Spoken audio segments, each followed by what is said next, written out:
इस वीडियो में हम बात करते हैं कि हम कैसे वेरिएशंस को यूज करके रियल लाइफ प्रॉब्लम्स को सॉल्व कर सकते हैं। ठीक है, अब देखिए, सपोज करें कि हमारे पास एक प्रॉब्लम है कि एक पत्थर है, stone is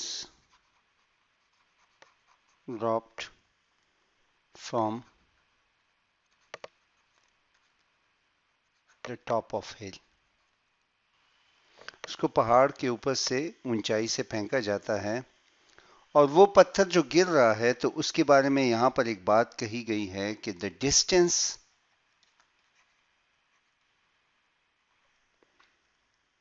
it falls is proportional to the square of time of fall। अब ये अल्फाज आपके गौर करने के हैं। आगे क्वेश्चन में कहा गया है कि अगर वो पत्थर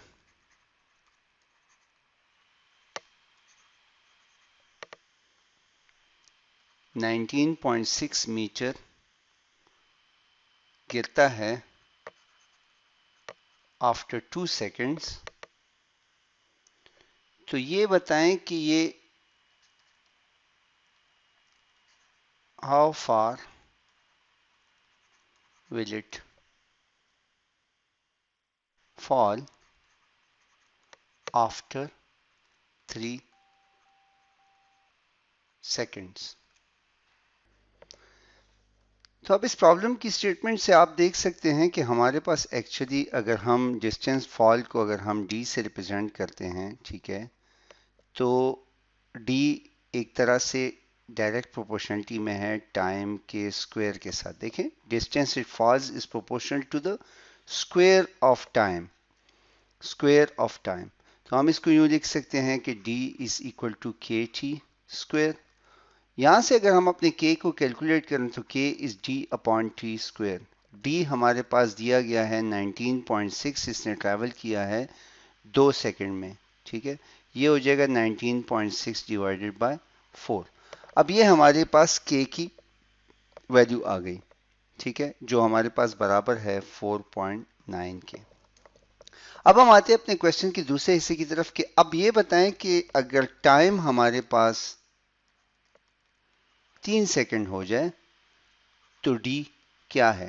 तो अब हमें k का कम से कम पता है कि k 4.9 है, तो k हमें पता है, हमें t पता है, हम अब d कैलकुलेट कर लेते हैं। रिलेशनशिप क्या थी, d is equal to k t square. तो d is equal to k is 4.9 और t का स्क्वायर जो है वो है 3 का स्क्वायर, तो ये हमारे पास आता है 44.1। ठीक है, जो भी था इसका मीटर्स था, तो ये इतने मीटर ट्रेवल करेगा। ये तो हो गई हमारी पहली एग्जांपल। अब दूसरी एग्जांपल जो आप जनरली देखेंगे, ये तो आमतौर से क्वेश्चंस भी पूछे जाते हैं। ठीक है, अगर हम कहते हैं इसको एग्जांपल 2 कि अगर 4 बंदे, ठीक है, वो एक फेंस है, उसको 3 घंटे में पेंट करते हैं, तो आप ये बताएं कि 6 बंदे इस फेंस को कितने घंटे में पेंट करेंगे। तो देखिए, अब यहाँ पे एक बात, पहली तो एक कॉमन सेंस की बात है कि एक बात तो हमें पता चली कि अगर हम बंदों को बढ़ाएंगे तो टाइम कम होगा। ठीक है, तो इसका मतलब है कि लोगों के दरमियान और टाइम के दरमियान इनवर्स प्रोपोर्शनलिटी है। ठीक है, तो मैं इसको लिख सकता हूँ कि जो टाइम है वो इनवर्स प्रोपोर्शनलिटी में है लोगों के साथ, या मैं इसको यूं लिख सकता हूं कि टाइम इज इक्वल टू के अपॉन एम।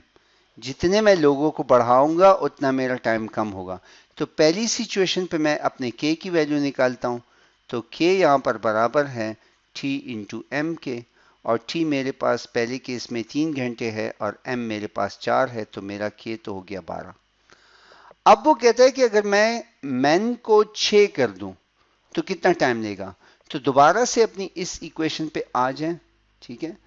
टाइम पूछा है उसने, तो ये है k अपॉन m, तो k मेरे पास क्या है 12 और m मेरे पास 6, तो हो गए 2 घंटे। तो अब यही काम जो है ये बेसिकली 2 घंटे में होगा, ठीक है। अब इसी प्रॉब्लम की एक और एक्सटेंशन है कि अगर हम ये चाहते हैं कि ये टाइम हमारे पास हाफ एन आवर हो जाए, कि तो हमें पता है कि हमारे पास के 12 है, तो हमें कितने बंदे चाहिए होंगे, ठीक है। तो आप दोबारा से अपनी स्टैंडर्ड इक्वेशन पे आ जाएं, जो हमारे पास है T is equal to K upon M। अब मुझसे मैन पूछे गए तो मैं M को इधर ले आता हूँ, ये K अपॉन T हो जाएगा। K मेरे पास 12 है और T 0.5 है, तो इससे हमारे पास 24 आंसर आ जाएगा। मतलब ये कि अगर आप अपने काम को आधे घंटे में ख़त्म करना चाहते हैं तो आप बंदों की तादाद 24 कर दें, और हम ये एज्यूम करते हैं कि वो 24 के 24 एक ही तरह से काम कर रहे हैं, तो आपका जो ये काम है ये इतने टाइम में ख़त्म हो जाएगा। अब एक और एग्जांपल इसकी देखते हैं, जो बड़ी बेसिक सी आम एग्जांपल है, ये भी जो नॉर्मली हम यूज़ करते रहते हैं, कि अगर जो रेत है और सीमेंट, ठीक है, किसी ब्लॉक को बनाने में अगर उसकी रेशो है 4.8 to 2, कि मतलब इतने किलोग्राम अगर आप सैंड लें तो इतने किलोग्राम सीमेंट के साथ आप बनाएंगे, ठीक है। तो आप ये बताएं कि अगर हम, ये तो हो गया हमारे पास सीमेंट और ये हो गई सैंड, तो इससे बनता है एक कंक्रीट का ब्लॉक। ये रेशो है कंक्रीट के ब्लॉक की। तो अब आप ये बताएं कि अगर मैं इस सैंड को 4.8 से 6 पे ले जाऊं तो फिर मुझे कितनी सीमेंट दरकार होगी, ठीक है। तो देखिए ये तो बहुत ही सिंपल है, ये मैं थोड़ी देर पहले ऐसा एक प्रॉब्लम हल भी कर चुका हूं। ये हो जाएगा 4.8 डिवाइड बाई 2 और ये हो जाएगा 6 बाय x। क्रॉस मल्टीप्लिकेशन आप कर लें, इसका मतलब ये होगा कि x is equal to 6 into 2 divided by 4.8, और इससे हमारे पास आंसर आ जाएगा 2.5। ठीक है, देखिए जब रेत बढ़ गई है तो सीमेंट भी बढ़ गई। ठीक, तो इस किस्म के प्रॉब्लम्स के आंसर को आप अगर इस पे थोड़ा सा सोचें तो आप खुद भी अंदाज़ा लगा सकते हैं कि क्या आपके आंसर में कोई सेंस बन रही है कि नहीं, वो कोई तुक बना रहा है कि नहीं, कि एक चीज़ को मैं बढ़ा रहा हूँ तो अगर डायरेक्ट प्रोपोर्शनलिटी है तो आपके आंसर की वैल्यू भी बड़ी हुई आनी चाहिए, इन्वर्स प्रोपोर्शनलिटी है तो आपके आंसर की वैल्यू कम आनी चाहिए।